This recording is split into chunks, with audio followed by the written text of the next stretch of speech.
Assalamualaikum warahmatullahi wabarakatuh. Nama Nurul Hanak binti Ahmad Rakim, nombor matrik 068236.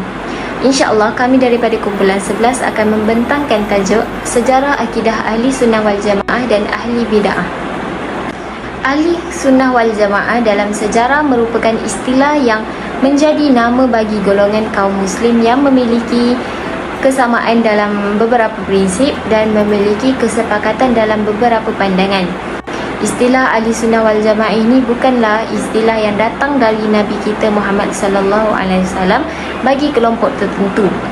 Tidak pernah ada dalam hadis sahih yang menjelaskan bahawa istilah Ahli Sunnah wal Jamaah ini datangnya daripada Nabi kita Muhammad sallallahu alaihi wasallam. Istilah ini datangnya daripada kalangan ulama salaf yang soleh sebagai nama bagi kaum muslim yang mengikuti ajaran Islam yang suci dan asli. Seterusnya, pengertian bid'ah. Bid'ah adalah benda baharu yang ada dalam agama. Yang menjadi salah faham ialah apabila sebut perkara baru dalam agama, ia dianggap sesat ataupun salah kerana perkara itu tidak ada pada zaman Nabi Muhammad sallallahu alaihi wasallam. Dalam Al-Quran dan hadis telah menyebut secara umum, Ahli Sunnah wal Jamaah mengambil jalan beramal dengan perkara yang umum. Sememangnya Nabi kita ataupun Al-Quran tidak menyebut secara khusus tentang perkara-perkara yang baru, dan kerana itu beberapa ulama mengistinbatkan bid'ah itu terbahagi kepada dua. Yang pertama bid'ah hasanah dan yang kedua bid'ah dalalah. Assalamualaikum warahmatullahi wabarakatuh. Nama saya Wan Nur Afaf Zahin binti Wan Abdul Hadi, nombor matrik 067620. Di dalam pembentangan ini, saya akan membicarakan mengenai kemunculan golongan Khawarij dan prinsip-prinsipnya. Pada zaman Rasulullah SAW telah berlakunya pergolakan dalam kalangan umat Islam yang berpunca daripada kemunculan golongan-golongan seperti golongan Khawarij dan golongan Syiah. Persoalannya, apakah yang dimaksudkan dengan Khawarij? Khawarij dari segi bahasa bermaksud keluar ataupun mengasingkan diri. Dari segi istilah syarak pula, Khawarij adalah golongan yang keluar daripada menyokong Ali bin Abi Talib semasa proses tahkim di Daumat Al-Junda selepas peperangan Al-Siffin. Mereka beranggapan bahawa proses tahkim ini adalah proses yang menyalahi agama. Selain itu, golongan ini juga berpendapat bahawa proses pelantikan khalifah adalah bukan dalam kalangan mereka, terutama sekali Sayyidina Ali. Mereka bebas untuk memilih khalifah mereka sendiri, dan mereka juga memastikan khalifah tersebut tidak datang daripada golongan Rasulullah sallallahu alaihi wasallam. Firman Allah dalam surah Al-Imran ayat 106 yang bermaksud, ingatlah akan hari kiamat itu adanya orang-orang yang mukanya putih berseri dan ada juga orang-orang yang mukanya hitam legam. Ibn Abbas mengatakan bahawa ayat ini menunjukkan manusia yang mukanya putih berseri-seri itu adalah golongan Ahli Sunnah wal Jamaah, dan manusia yang mukanya hitam legam adalah dari golongan ahli-ahli bid'ah seperti golongan Khawarij. Seterusnya, saya akan menceritakan mengenai prinsip-prinsip Khawarij. Yang pertama adalah golongan Khawarij ini mereka berhak dan bebas untuk melantik khalifah daripada golongan mereka, dan mereka tidak mengkhususkan pelantikan khalifah daripada golongan Rasulullah SAW. Dan yang kedua, mereka berpegang bahawa ibadat adalah sebahagian daripada iman, dan sesiapa yang melakukannya adalah dosa besar. Ideologi yang dibawakan oleh Khawarij amatlah berlainan dengan ideologi yang dibawakan oleh Ahli Sunnah wal Jamaah. Ini kerana mereka tidak mentaati pemerintah, terutamanya pemerintah di kalangan kaum muslimin. Golongan ini juga sentiasa memberontak akan perintah pemerintah mereka. Mereka juga tidak mentaati Rasulullah SAW, bahkan mereka tidak mengikuti apa sahaja yang dibawakan oleh Rasulullah SAW, sedangkan Rasul adalah utusan Allah Subhanahu Wa Taala yang membawakan syariat Islam kepada mereka. Firman Allah dalam surah An-Nisa ayat 59 yang bermaksud, taatilah Allah dan taatilah Rasul serta ulul amri, iaitu pemimpin di antara kalian. Kita dapat lihat ayat ini menjelaskan bahawa seharusnya kita mentaati apa sahaja yang diperintahkan oleh Allah Subhanahu Wa Taala dan Rasul. Akan tetapi golongan Khawarij ini tidak sama sekali ingin mentaati apa yang diperintahkan oleh Rasulullah SAW. Lebih-lebih lagi mengikuti apa yang dibawa oleh Rasulullah, iaitu agama Islam. Akhir sekali, saya akan memberi sedikit ulasan tentang video yang kami rujuk untuk tugasan kami, iaitu berkenaan dengan jenis-jenis Khawarij, iaitu Khawarij awal zaman dan Khawarij akhir zaman. Khawarij awal zaman berpunca daripada perpecahan yang berlaku apabila mereka menyokong Ali bin Abi Talib. Dan yang kedua iaitu Khawarij akhir zaman,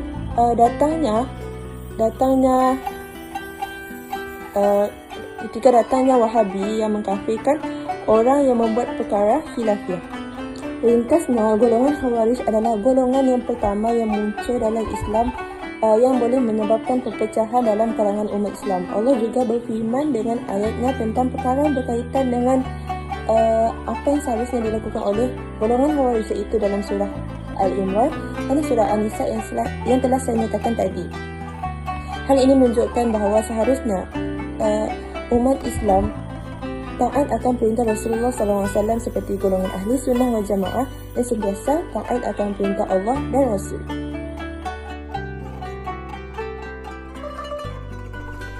Assalamualaikum warahmatullahi wabarakatuh.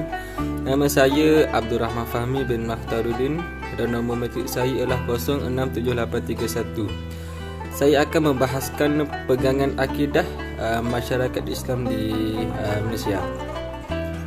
Akidah Ahlussunnah wal Jamaah merupakan pegangan yang majoriti dan dominan di kalangan masyarakat Islam hampir di seluruh dunia, khususnya di rantau Asia Tenggara termasuk negara Malaysia. Malaysia di antara negara yang menjadikan akidah Ahlussunnah wal Jamaah sebagai pegangan rasmi masyarakat Islam di negara ini berdasarkan keputusan dan pengamalan jawatan kuasa fatwa Majlis Kebangsaan dan para mufti serta ahli-ahli jawatan kuasa fatwa di seluruh negeri di Malaysia. Istilah Ahlussunnah wal Jamaah berasal daripada dua patah perkataan, iaitu Al-Sunnah dan Al-Jamaah, yang memberi maksud golongan yang mengikuti pegangan Nabi Muhammad SAW atau mengikuti jalan hidup baginda, dan jamaah para sahabat, terutamanya para Khulafa' Ar-Rasyidin yang dididik oleh baginda SAW. Ajaran Ahlussunnah wal Jamaah meliputi ajaran-ajaran Islam mengenai akidah, syariah dan akhlak yang dibawa semenjak zaman Nabi Muhammad SAW serta para sahabat baginda.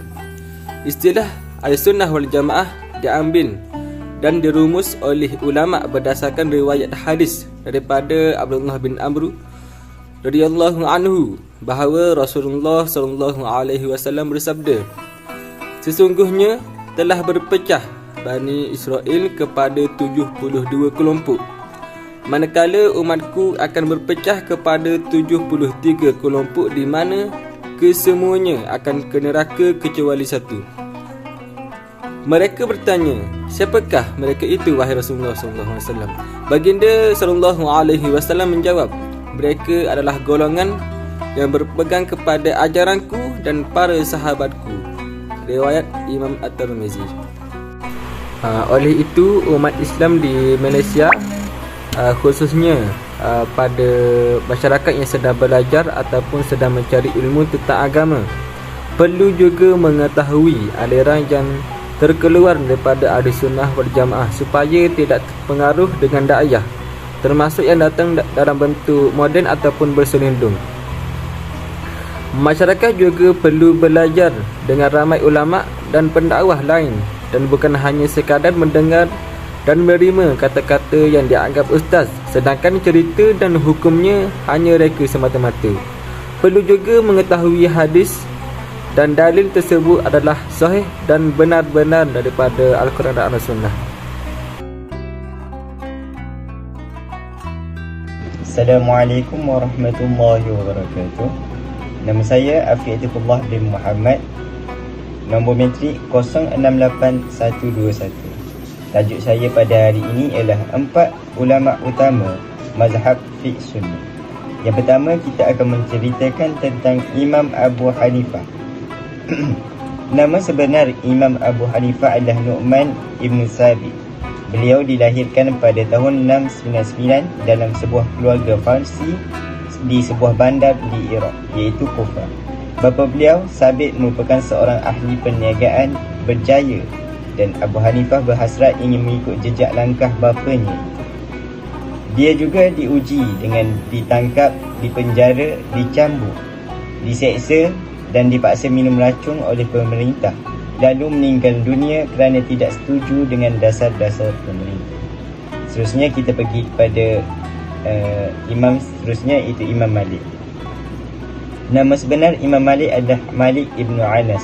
Beliau dilahirkan di kota Madinah pada tahun 711 Masihi, 79 tahun selepas kewafatan Nabi Muhammad SAW di bandar yang sama. Keluarga Imam Malik berasal daripada Yaman, namun datuknya berpindah ke Madinah ketika pemerintahan Khalifah Umar Ibn Al-Khattab. Beliau juga diuji dengan dipukul dengan cemeti lebih kurang 70 kali sepanjang hayatnya oleh pemerintah kerana sering mengeluarkan kenyataan yang bertentangan dengan kehendak pemerintah. Seterusnya kita pergi kepada Imam Syafi'i, iaitu Imam kita. Nama sebenar beliau adalah Muhammad Ibn Idris Al-Syafi'i. Imam Syafi'i dilahirkan pada tahun 767. Tahun Imam Abu Hanifah meninggal dunia di Gaza, Palestin. Bapa beliau meninggal dunia ketika beliau masih kecil dan beliau bersama ibu lantas berpindah ke Mekah bagi bersama keluarga yang menetap di sana. Keluarga beliau sebenarnya berasal daripada Yaman. Dia juga diuji, iaitu dengan ujian tangan dan kakinya dirantai lalu dibawa menghadap pemerintah dan hampir-hampir dipancung kerana dituduh Syiah dan pemecah belah oleh masyarakat. Yang terakhir, yang keempat ialah nama Imam Ahmad. Nama sebenar beliau adalah Ahmad bin Hanbal Asy-Syaibani. Beliau dilahirkan di Baghdad, ibu negeri kerajaan Abbasiyah, pada tahun 778. Bandar yang baru saja ditubuhkan itu sangat pantas menjadi pusat pengajian Islam. Sebagai anak kecil, Imam Hanbal mempunyai banyak peluang untuk mempelajari dan mengembangkan ilmu pengetahuan. Antara ujian yang dihadapi oleh Imam Hanbal ialah beliau dipenjara oleh pemerintah dan dirotang belakangnya hingga hampir terlucut kainnya kerana mengeluarkan fatwa yang bertentangan dengan kehendak pemerintah. Pemerintah menganggap mereka lebih betul daripada ulama. Kesimpulannya daripada kisah-kisah ini, melalui penulisan ini, umum dapat mengetahui tentang sejarah kemunculan Ahli Sunnah wal Jamaah, merangkumi 4 ulama mazhab fiqh utama Sunni beserta nama-nama tokoh yang turut terlibat dalam mengembangkan syiar Islam di seluruh dunia. Ini menunjukkan bahawa kesemua mereka mempunyai keimanan yang sangat teguh dalam melibatkan diri dan peranan masing-masing dalam memastikan penyebaran mazhab Ahli Sunnah wal Jamaah ini sampai kepada masyarakat Islam dengan baik. Okey, baiklah, kita akan beralih kepada poin yang terakhir, iaitu kesimpulan. Dari apa yang telah dibincangkan oleh sahabat-sahabat yang lain daripada perbincangan sebelumnya, jelaslah bagi kita ni bahawa tidak sedikit dari kalangan masyarakat yang menyalahgunakan isu ahli bid'ah ni sebagai isu ajaran yang menyimpang jauh dari ajaran Islam yang sebenar, walhal kita mengetahui bahawa pucuk pakalnya ajaran ini adalah daripada Quran dan juga sunnah dan juga hadis juga kan, sama seperti ajaran ahli sunnah wal jamaah, tetapi ia telah diolah dan diubah suai mengikut kefahaman diri mereka, kefahaman ahli bid'ah masing-masing, mengikut kefahaman mereka masing-masing lah. Okey. Seperti yang telah diketahui bahawa Imam Ibnu An-Nawawi, Imam Asy-Syafi'i dan juga Imam Izzuddin Abdul Aziz Ibnu Abdus Salam bersepakat mengatakan bahawa bid'ah ni, maksud bid'ah ni adalah suatu perkara yang baru dibuat oleh orang Islam setelah zaman Rasulullah sallallahu alaihi wasallam, di mana perkara tersebut tidak diketahui sama ada pernah berlaku ataupun pernah dibuat oleh baginda Rasulullah sallallahu alaihi wasallam sendiri. Jadi ia bersumberkan akal dari ayat Quran serta hadis semata-mata tanpa mengambil kira ayat syubhat yang lain. Ayat syubhat kan kita memerlukan dalil serta amil dan juga bukti untuk memahami kalimah tersebut.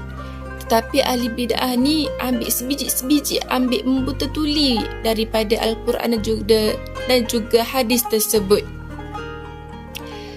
Okey, akhir kalimah, setiap mukmin wajib mengimani bahawa agama Islam ni, bahawa ajaran Islam ini telah sempurna dan lengkap.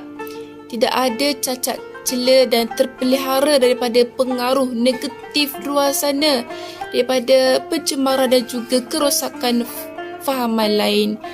Ajaran Islam ni terlindung daripada ancaman ajaran lain.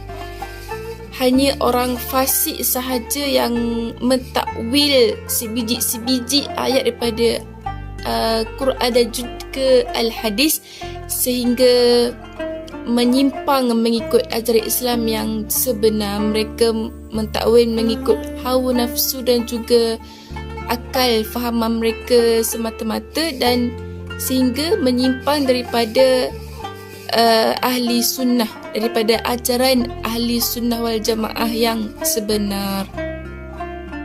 Okey, baiklah, sekian daripada isi saya. Wallahu a'lam.